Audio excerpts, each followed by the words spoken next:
They fined me $750 for an unauthorized fence repair. 3 feet of cedar picket I replaced after a storm. 11 days later, the HOA president herself trespassed, crossed my lawn, and struck my dog with a metal rake. I counted each breath until the deputy arrived. Welcome to HOA Disputed. I'm Evan Brooks, a civil engineer out of Denton, Texas, and I tell these stories because I've seen how good neighbors get trampled by bad boards. If you're watching, take a second to subscribe. It helps these cases reach people who might need them. And tell me, where are you watching from? Because HOA law changes from county to county, and I want to hear your side of the map. The morning after that trespass, the vet said Milo's stitches would need 10 days to heal. 10 days. That number burned in me like a timer. I'd spent 15 years paying assessments on time, mowing to code height, even repainting my mailbox when they suggested it.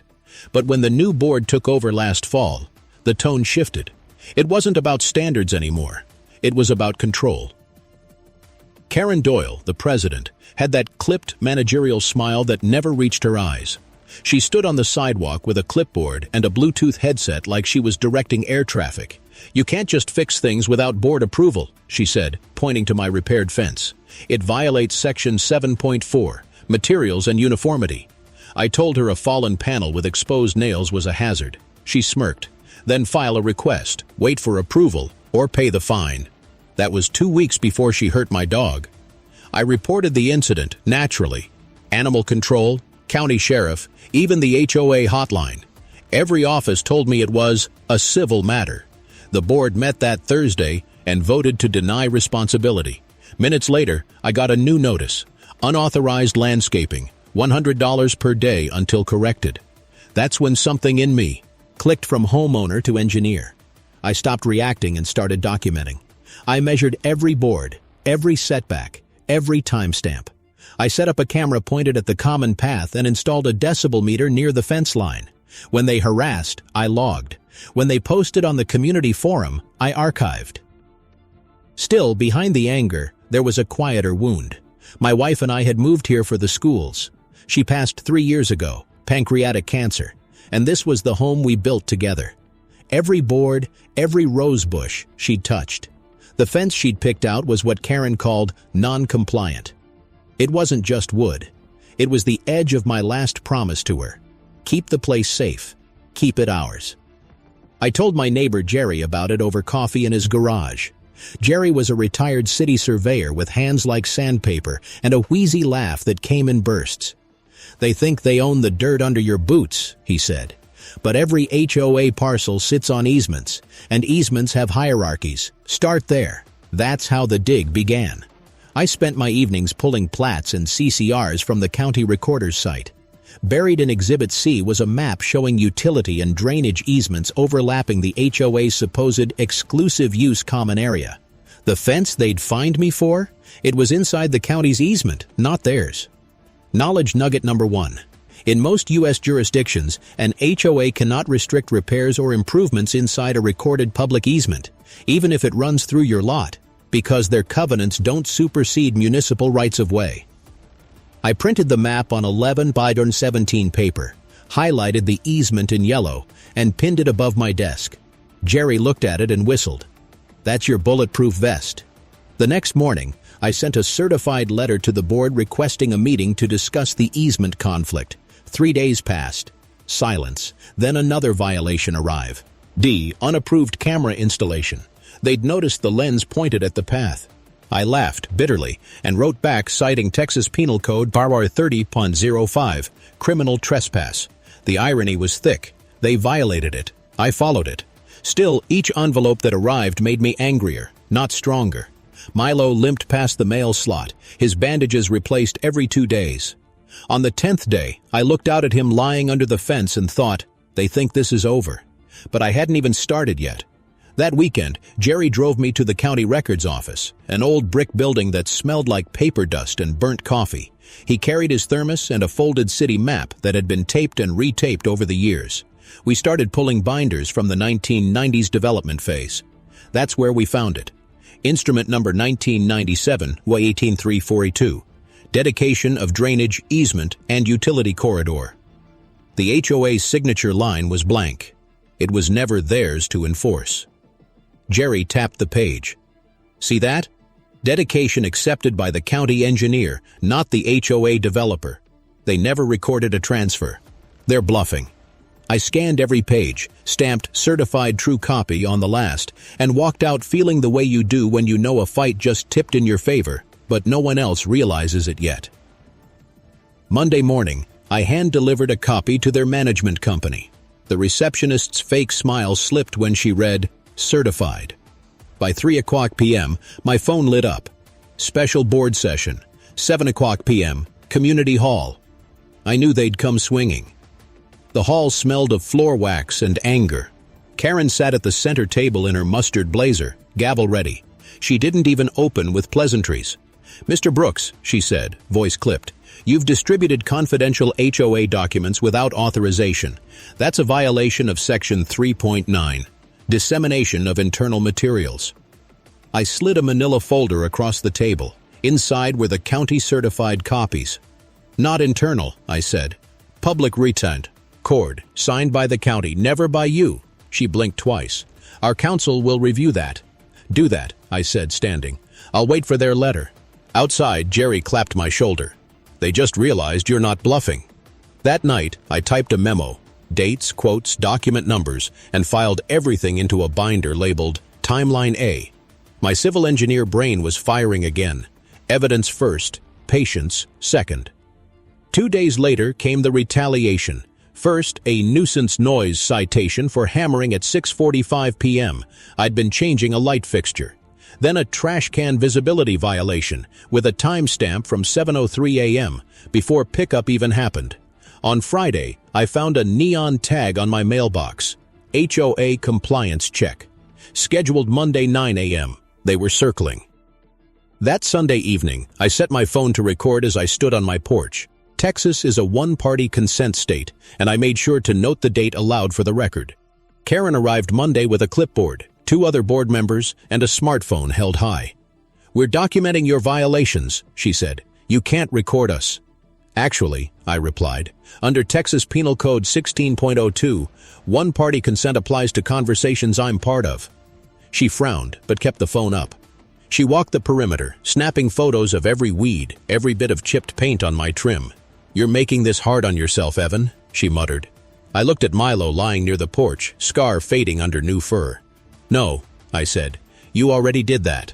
That night, I uploaded everything, video, audio, timestamp logs, into a cloud folder labeled Evidence Retaliation Set. 1.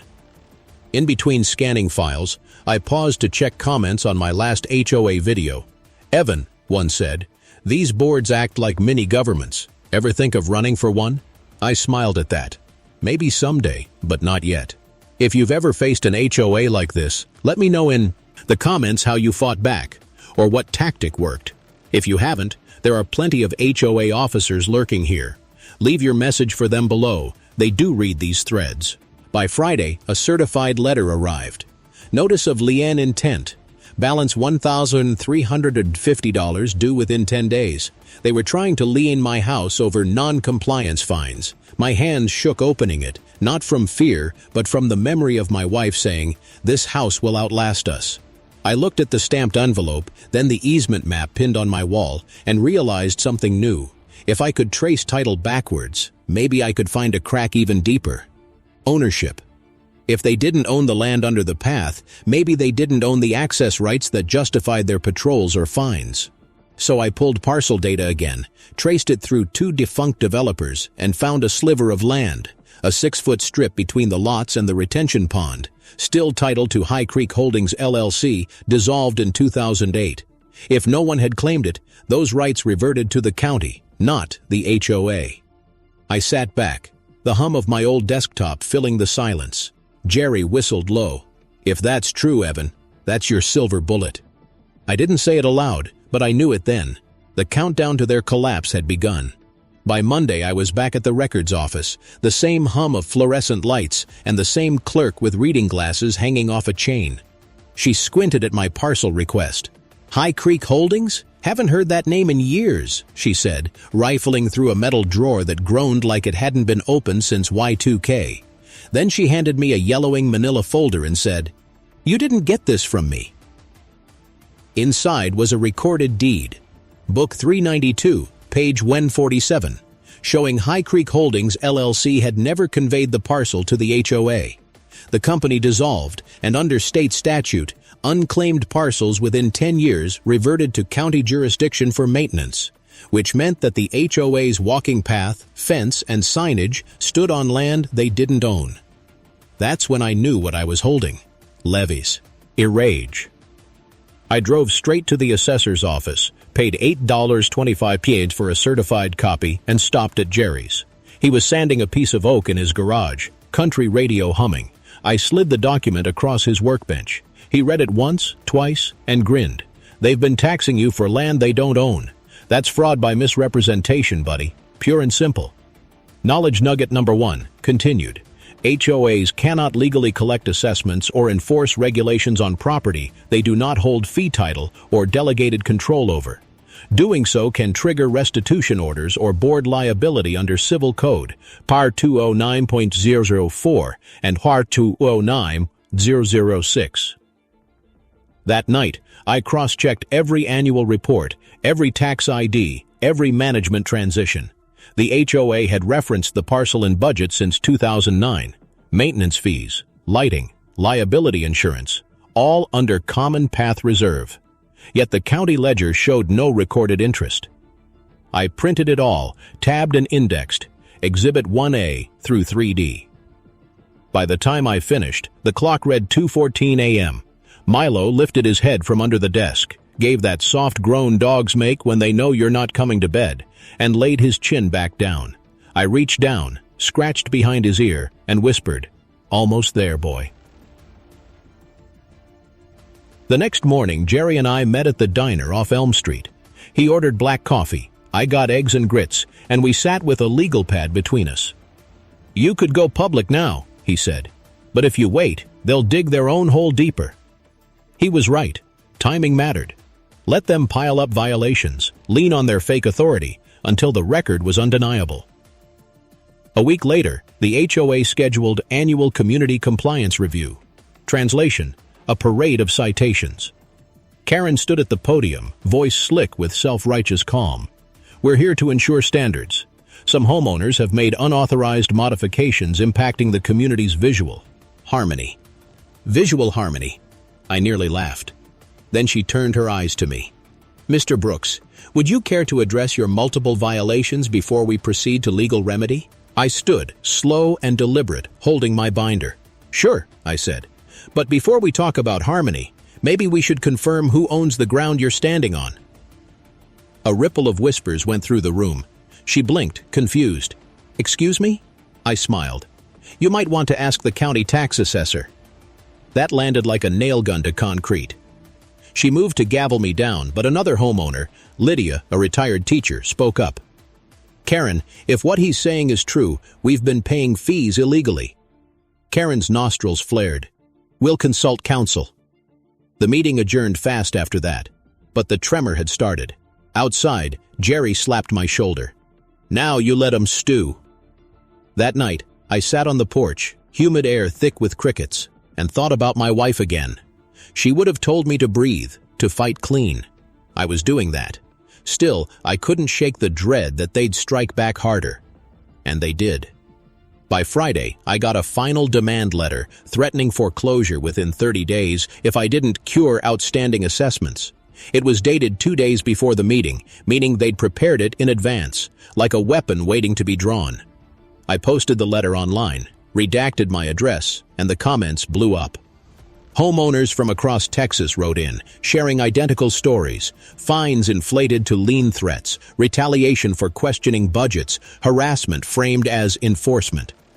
How far should an HOA control your porch, lawn, or decor? Where's the line? Drop your answer in the comments, or at least like the video so it reaches the next person fighting this fight. That night, a single headlight flashed across my window, someone driving slow by the house. Then another pass, same car, same crawl. My heart pounded. I checked the cameras, noted the license plate, saved the footage. Everything documented. No confrontation.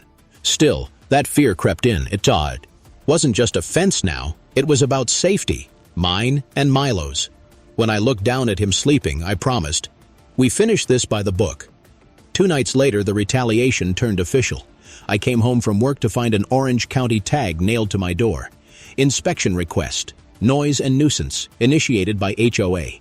It cited multiple complaints, but listed no names. I called the code office, and the clerk's voice carried that weary tone of someone used to this kind of nonsense. "They've been filing those on half the street," she said. "Usually it's one board member stirring the pot." I logged the date, March 14th, 6:42 p.m., and slipped the notice into a clear binder sleeve. Evidence, always. Jerry came over that evening, thermos in hand, and whistled at the growing stack of binders on my kitchen table. "You've built a case thicker than a county zoning plan," he said. "Not thick enough," I told him. "They're planning something bigger. I can feel it." He nodded. "Then give them rope." So I did. I stopped responding to their letters, let them escalate. Each one arrived by certified mail, and each one I signed, photocopied, and dated. By the 6th, the tone shifted from smug to desperate. Failure to comply will result in suspension of amenity privileges and further action as deemed appropriate by the board. That phrase, "as deemed appropriate," wasn't in the bylaws. I checked. Section 5.2 of the CCRs outlined enforcement steps in strict sequence. Notice, opportunity to cure, hearing, fine. No further action clause. That's when I realized Karen was freelancing authority she didn't have. Knowledge nugget number 2. Any HOA board acting beyond powers specifically enumerated in its CCRs commits ultra-vires acts, voidable upon challenge and personally risky for directors under Civil Code, FAR 22.221 and FAR 209.0051. The next day, I called an old contact from a drainage project I'd done near Dallas, a municipal attorney named Grace Mendoza. She had a reputation for precision, ink stains on her cuffs, and an unshakable calm. I sent her scans of everything. She called me back that night. "Evan," she said, "they're in violation of at least 3 statutes. And that parcel? It's still county maintained. You're sitting on leverage most people never find. So what's the move?" "Wait," she said. "Let them file something formal. Don't tip your hand until they put their name on a lie." Patience became my weapon. Meanwhile, Karen ramped up the smear. She posted in the community forum. "Some residents are spreading misinformation about ownership and legal matters. Please disregard rogue documents circulating without board verification." I didn't respond, but others did. Lydia commented, "Then why haven't you shown the county deeds?" Dozens of likes followed. The next board email came 2 days later. Emergency assessment proposal, legal reserve fund, $20,000. They were preparing for a fight. Grace advised, "Don't attend that meeting. Let them self-incriminate in the minutes." I spent the evening fixing Milo's collar, trying to focus on something normal. The air smelled like cut grass and ozone from an approaching storm. The sound of distant thunder mixed with the soft click of binder rings as I added another document. That's when I saw the pattern. The HOA bank account used for assessments matched the routing number of a property management company Karen's husband ran. Conflict of interest, plain as daylight. I emailed Grace the proof. She wrote back one line. "Now you have them by the bylaws." For a week I pretended to move on, trimmed the hedges, waved to neighbors, even attended the block barbecue. Karen avoided eye contact. Her husband, Todd, lingered near the beer cooler, checking his phone every few seconds. Then, Friday morning, I received a letterhead I'd been waiting for. Brooks v. Lakeside. HOA, hearing notice, April 6th. They'd filed a complaint in small claims court to enforce their fines. It was their first office. "I'll move." Grace called the moment I texted her the scan. "Perfect," she said. "Now we counterfile, but quietly. Before the hearing, I'll record a transfer notice at the county, assigning that unclaimed parcel from High Creek Holdings' dormant estate to you via statutory claim. It'll take 1 day to clear." I blinked. "You can do that?" "Perfectly lawful," she said. "You're just assuming caretaker rights over an unmaintained public access corridor. It's called adverse stewardship. Happens all the time with dissolved LLC parcels. They'll never see it coming. I felt a chill that wasn't from the AC. For the first time in months, I wasn't on defense. As she explained the process, filing fees, notary, affidavit of maintenance, I realized we were engineering the first reversal. I glanced out the window at the fence line, sun cutting through storm clouds, and whispered, "Round one goes to us." But under that satisfaction, something darker stirred, a memory of my wife holding the deed when we first moved in, saying, "This land is ours now." I wasn't just defending property, I was defending that promise. What about you? How far would you go to protect your home if a board tried to take it from you? Tell me in the comments below. It's time we talk about what ownership really means. Grace's plan unfolded with quiet precision. On March 27th at 9:11 a.m., she filed the affidavit of maintenance, attached the dormant parcel's chain of title, and recorded a notice of adverse stewardship at the Denton County Clerk's office. The clerk stamped it in blue ink, the sound sharp and final like a nail sealing a coffin. I held the stamped copy in my hand and felt its weight, a single page that turned me from defendant to landholder. That evening, I slid the document into a plastic sleeve labeled Exhibit 4A, Stewardship Assignment, and placed it beside the easement map. The line of fold. Errors on my desk now looked like a small fortress built from paper and plastic. Milo slept at my feet, twitching in his dreams, while rain tapped slow patterns on the windows. 2 days later, the HOA doubled down. Karen sent a community alert email claiming illegal occupation of HOA-maintained land. Her words, "We have contacted law enforcement and code compliance to remove unauthorized structures and fencing. The only structure was my existing fence, same one that had stood for 15 years. That Friday morning, 2 uniformed code inspectors showed up, flanked by a squad car parked across the street. The officer, a young guy with the nameplate Perez, knocked gently. "Mr. Brooks, just here to confirm property lines." I handed him the certified deed, the county map, and Grace's letter. Perez read it, eyebrows climbing higher with each page. "This is actually solid," he said, half smiling. "You've got legitimate maintenance rights here." He turned to the inspectors. "Unless you've got a court order, you can't touch this." Karen stood on the sidewalk with folded arms, trying to mask her surprise. "He's manipulating paperwork," she snapped. Perez gave her a calm, polite look. "Ma'am, he's compliant. You might want to check your records before filing another report." When they drove off, I heard Jerry's old pickup rumble up the street. He leaned out the window and called, "Was that a cop siding with you?" "Yeah," I said. He laughed so hard he nearly choked. "Mark the date, Evan. March 29th, the day the law showed up for the homeowner."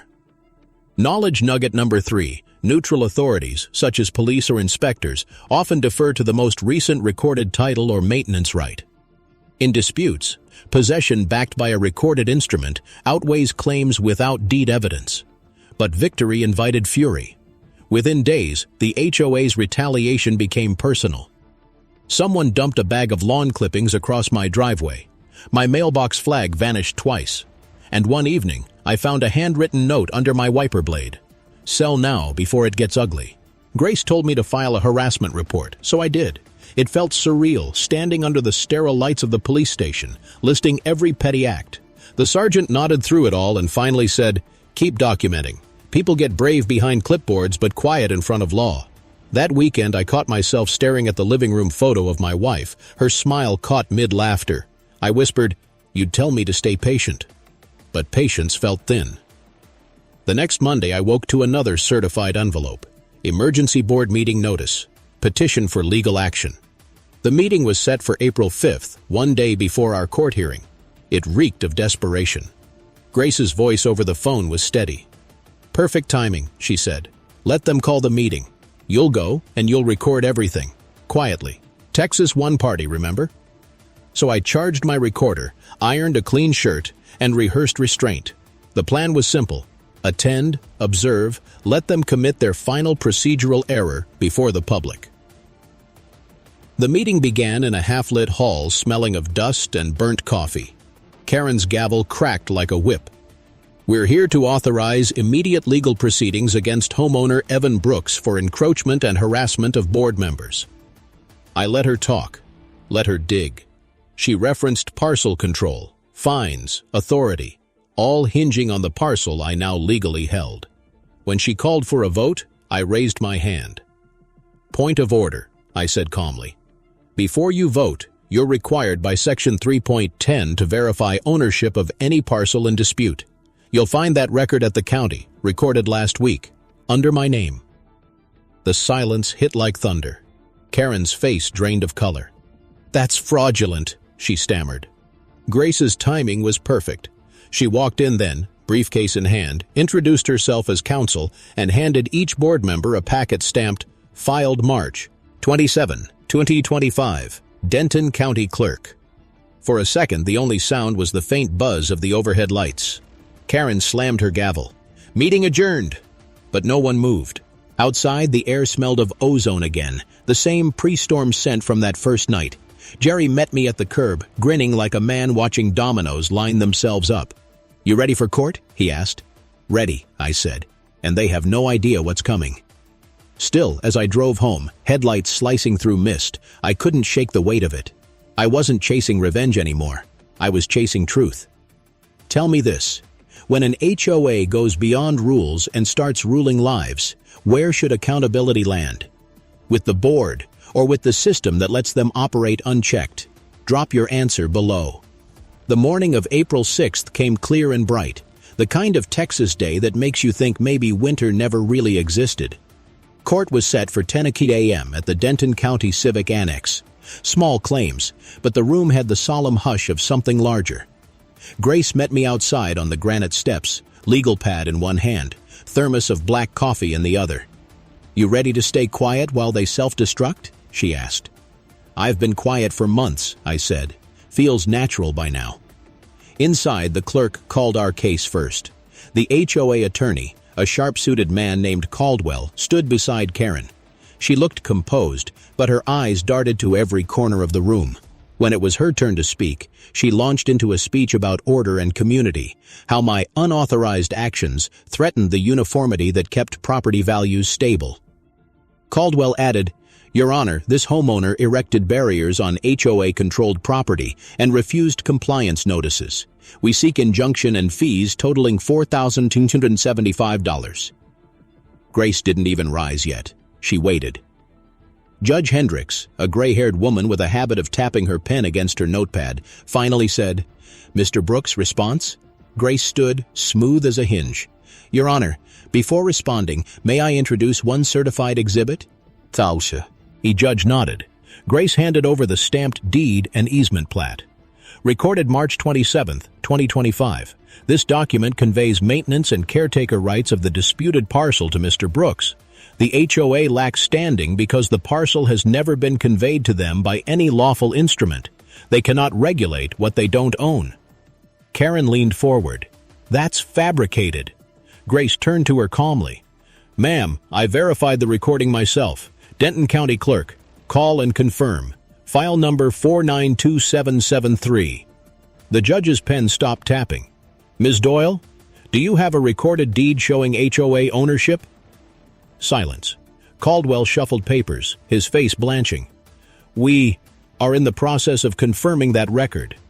"Then," said the judge, "you have no enforceable claim. Motion denied with prejudice." She signed, stamped, and handed the order back like she was closing a book no one would reopen.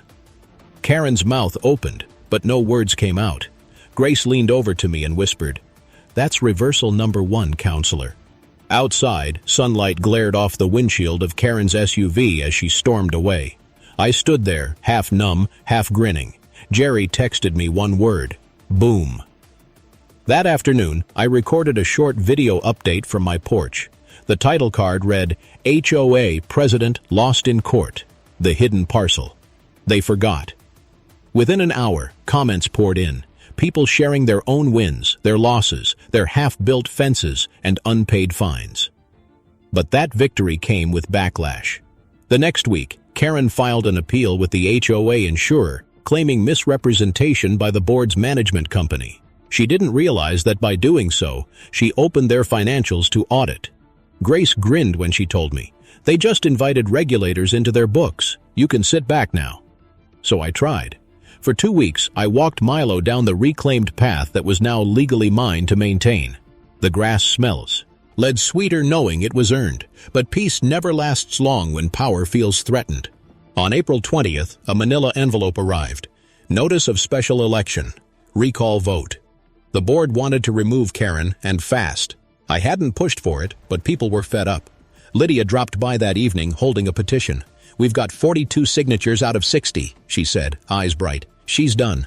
I thought maybe that would end it, but Karen wasn't wired to lose quietly. The next day, a burner Facebook page popped up. Concerned citizens of Lakeside, accusing me of falsifying deeds, manipulating elderly neighbors, and profiting from technical loopholes. Grace said, "Typical smear. Don't engage." But it still stung. Not because strangers believed it, but because this was my wife's neighborhood. The street where she planted hydrangeas now hosted online battles in her name. That night, Jerry sat on the porch swing beside me, thermos in hand. "You ever think about what winning really looks like?" he asked. "Yeah," I said. "It's not about beating them, it's about fixing what broke." He nodded, slow. "Then aim for that next." His words stayed with me. I realized the first reversal was about law. The second would have to be about reform, something bigger than personal vindication. For anyone watching who's lived through a bad HOA, think about this. Should every community board be required to post budgets and votes publicly, like city councils do? Or would that kill volunteer spirit? Tell me below, and maybe, just maybe, someone on a board will read your answer.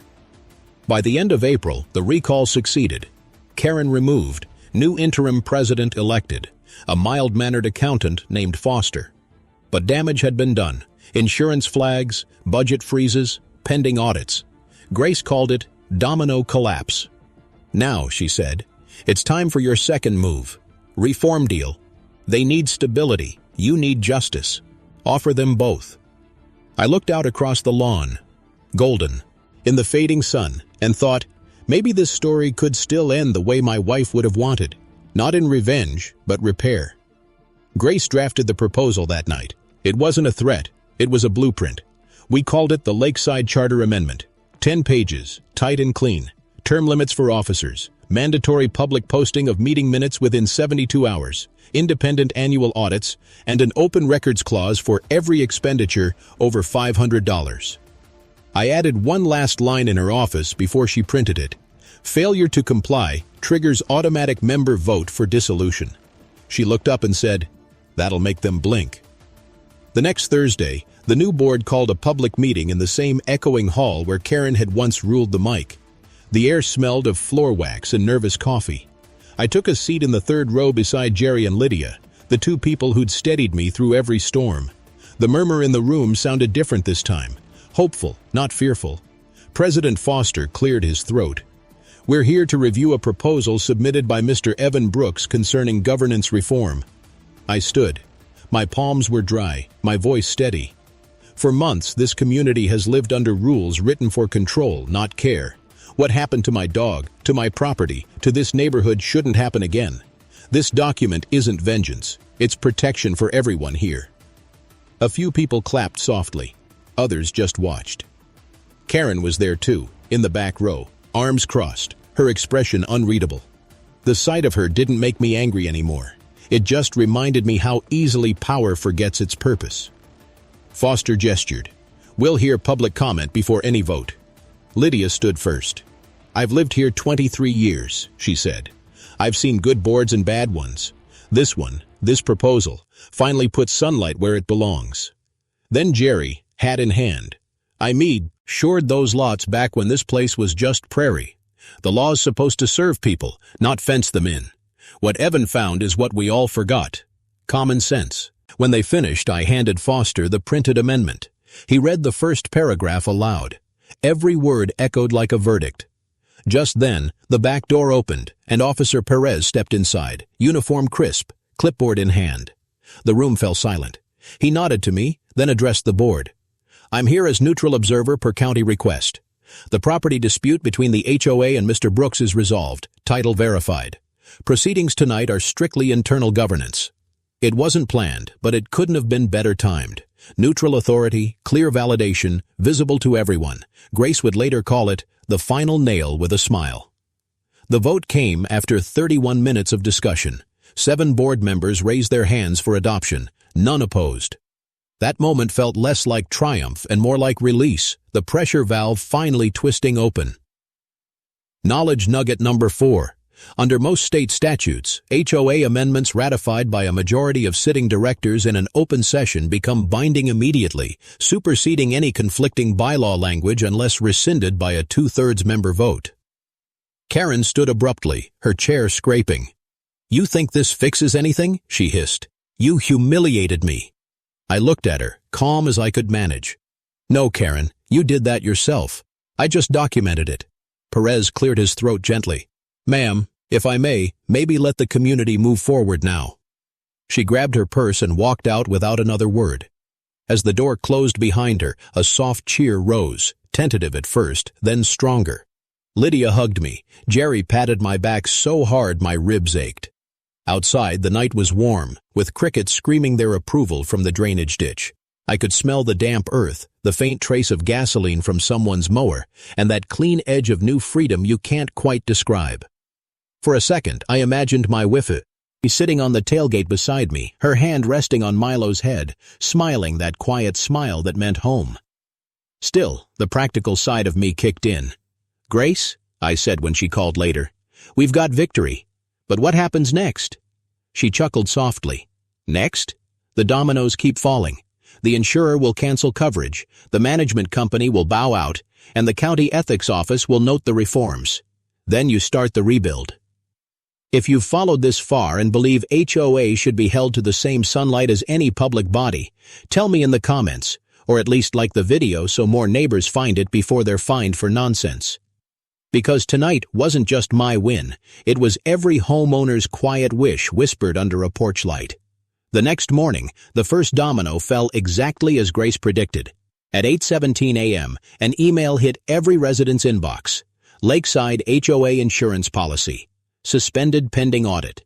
The insurer cited administrative irregularities under prior leadership. Translation: Karen's financial games had voided their safety net. By noon, the management company resigned, effective immediately. It was like watching a sandcastle dissolve one wave at a time. Foster called me that afternoon.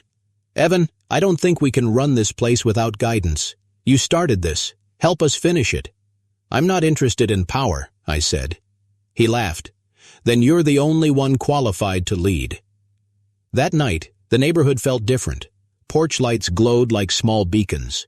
People I'd never spoken to waved as I walked Milo along the easement, my easement, though I no longer thought of it that way. Lydia stopped me by the mailbox holding a folded newspaper. "You made the front page," she said, grinning. The headline read, "Homeowner uses obscure title law to reform HOA, a case for transparency." The article detailed the ruling, the amendment, the insurer fallout, even Perez's appearance at the meeting. I read it twice, not out of vanity, but disbelief. Somewhere between the fine print and the fear, a whole community had found its voice again. 2 days later, Karen was formally censured by the County Ethics Board. The report listed misuse of HOA funds, trespass, and harassment under color of authority. Recommended outcome: restitution and probation. The board accepted it without appeal. For a week, the neighborhood buzzed with cleanup. Volunteers painted the clubhouse trim, kids chalked the sidewalks, and for the first time in years, no one whispered when a board member walked by. Then came the reform deal's final piece, the Lakeside Community Restoration Day. Grace drafted the consent decree with the county's ombudsman. The HOA agreed to roll back annual dues by 15%, publish quarterly audits, and establish a scholarship for local students entering public service. We named it the Milo Fund. At the signing, Perez stood near the podium, uniform polished, sun glinting off his badge. Foster handed me the pen. "You should sign first," he said. I pressed the tip to paper. The ink spread, crisp and blue. The sound of cameras clicking mixed with the faint bark of Milo nearby, tail wagging. Visual beat number 3. That moment froze in my mind. The ink stamp hitting the page, the wind lifting the corner of the new charter, and the sense that something finally, irrevocably, had changed. I gave a short statement, nothing rehearsed. We didn't win because we fought hard. We won because we documented harder. Law isn't about who yells loudest. It's about who keeps records and stands their ground without crossing the line. People clapped. Some cried. Jerry wiped his eyes behind sunglasses. Grace just smiled, that knowing smile of someone who'd already moved on to her next case. If you believe I fought the right way and this is how it should end, say a few words in the comments for your friend, maybe someone fighting their own HOA war right now. Subscribe so future stories reach you first. And share this, not for me, but for every neighbor who thinks they're alone in a fight they can win, with patience, proof, and purpose. That's on us. Later, when the sun dipped behind the oaks, I walked the path one last time. The private property sign was gone, replaced by one that read Public Easement, maintained by Community Trust. Milo trotted ahead, healed and happy. I knelt, ran my hand over the fresh gravel, and whispered to my wife's memory. We kept it safe. We kept it ours. The evening air smelled like cut grass and freedom. Somewhere behind me, I heard the faint click of a camera shutter. Maybe a reporter, maybe just a neighbor documenting the proof that good people can still win clean. And as I turned toward home, porch lights flickering on one by one, I thought, on to the next case.